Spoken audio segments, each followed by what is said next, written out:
નમસ્કાર દોસ્તો, સ્વાગત છે તમામ મિત્રોનું।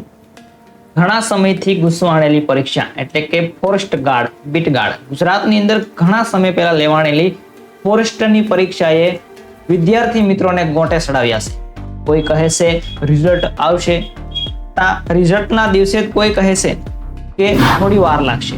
તો આ ગુજરાત ફોરેસ્ટની ભરતીને શું થયું છે તેની સંપૂર્ણ માહિતી તમને આ વિડીયોની અંદર જોવા મળશે। ક્યારે રિઝલ્ટ આવવાનું છે, શું છે આખી પ્રોસેસ, તેની ક્યાં ગોટે સડ્યું છે આખું આ તંત્ર, તેની માહિતી મિત્રો મેળવવાના છે। તો ખાસ નવા દોસ્તો જોડાણા હોય તો ખાસ વિડીયોને લાઈક, શેર અને સબસ્ક્રાઇબ કરી દેજો। દોસ્તો, ટ્વીટ ઉપર ટ્વીટ આવે છે, ભરતીનો સમય હોય અને સાંજે ટ્વીટ કરી દેશે કે હવે નહીં આવે રિઝલ્ટ, ત્યાં પાછું ટ્વીટ આવે છે કે હવે રિઝલ્ટ આવશે। તો શું છે આખો મામલો? દોસ્તો, વાત કરીએ દીપક રાજાણી સર દ્વારા ટ્વીટ કરવામાં આવેલી છે કે બીટ ગાર્ડના પરિણામમાં હજુ થઈ શકે છે વિલંબ। આવા ટ્વીટ પર તમે જોતા રહેશો। ફાઇનલ આન્સર કી જાહેર થયા પછી 35 સવાલો સામે ઊભા થયા છે। ઓબ્જેક્શન: પરીક્ષા લેનાર કંપની ગોકળ ગાયની ગતિની માફક કામ કરવાની પદ્ધતિને કારણે પરિણામમાં સતત થઈ રહ્યો છે વિલંબ। સરકાર સુધી પણ થઈ શકે છે રજૂઆત। આવી ટ્વીટ મિત્રો દીપક રાજાણી સર સવારમાં કરે છે, કેટલા વાગે? તો કે 10:30। અને આ ટ્વીટ બધા વિદ્યાર્થીઓ જોવે છે। ઘણા વિદ્યાર્થીઓ નિરાશ થાય છે, કેમ કે ઘણા સમયથી આ પરીક્ષાની રાહ જોઈને બેઠ્યા છે। ઘણા મિત્રો ફોરેસ્ટની જે ગ્રાઉન્ડની તૈયારી કરી રહ્યા છે, જેમને સારા માર્ક થાય છે, પરંતુ આ લોકોએ આ તમામ મિત્રોને કંઈક ને કંઈક ગોટાળે ચડાવ્યા છે। ત્યાં થોડો સમય જતા જ હસમુખ પટેલ છે તે પણ એક બીજી ટ્વીટ કરે છે કે પ્રિય ઉમેદવાર મિત્રો, ફોરેસ્ટ ગાર્ડનું જિલ્લા પ્રમાણે કેટેગરી અને મહિલા માટેની નિયત જગ્યાઓ પ્રમાણે 8 ગણા ઉમેદવારોનું લિસ્ટ મોડામાં મોડું 31 જુલાઈ સુધીમાં એટલે કે 31 જુલાઈ પહેલા પણ આવી શકે છે એવું હસમુખ પટેલ કહે છે।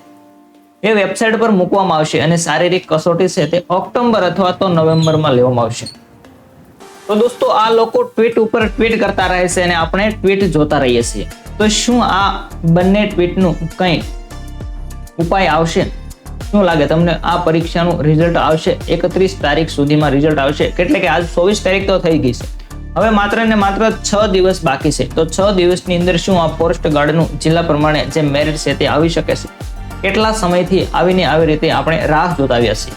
તો દોસ્તો, હવે એવું લાગી રહ્યું છે કે આ હસમુખ પટેલ દ્વારા ટ્વીટ કરવામાં આવી છે। આપણે અત્યાર સુધી દીપક રાજાણી સરની ટ્વીટને જોતા હતા, પરંતુ આ વખતે હસમુખ પટેલ દ્વારા ટ્વીટ કરવામાં આવી છે કે હવે છે તે રિઝલ્ટ આવવાની પૂરેપૂરી સંભાવના છે। તો ખાસ ફોરેસ્ટની તૈયારી કરતા મિત્રો માટે આ એક અગત્યના સમાચાર છે કે હવે રિઝલ્ટ છે તે 99%, 1% હજી હું પણ તમને કહેતો નથી, 99% આવવાની સંભાવના છે 31 જુલાઈ સુધીમાં। અને આ લોકો હવે છે તે શારીરિક કસોટી એટલે કે ગ્રાઉન્ડની અંદર પણ આવું કંઈક ન કરે તો ખાસ તમારા માટે સારું છે, કેમ કે ગ્રાઉન્ડની અંદર પણ આવી રીતે થોડો સમય વધતો જાય એક જોકે વિદ્યાર્થીઓને સારું છે, પરંતુ જે વિદ્યાર્થી મિત્રોને ગ્રાઉન્ડ કમ્પ્લીટ થાય છે તેમના માટે થોડું છે તે અઘરું રહેતું હોય છે, કેમ કે દરરોજ ને દરરોજ પ્રેક્ટિસ કરવી તે પણ એક અઘરી રહેતી હોય છે। તો ખાસ મિત્રો છે આ તમારા માટે ગુજરાત ફોરેસ્ટ ડિપાર્ટમેન્ટની જે વેબસાઇટ શેર કરી તેના પર પણ કોઈ આવી માહિતી જોવા મળતી નથી, પરંતુ આ ટ્વીટ આપણે ટ્વીટ પર જોતું રહેવાનું।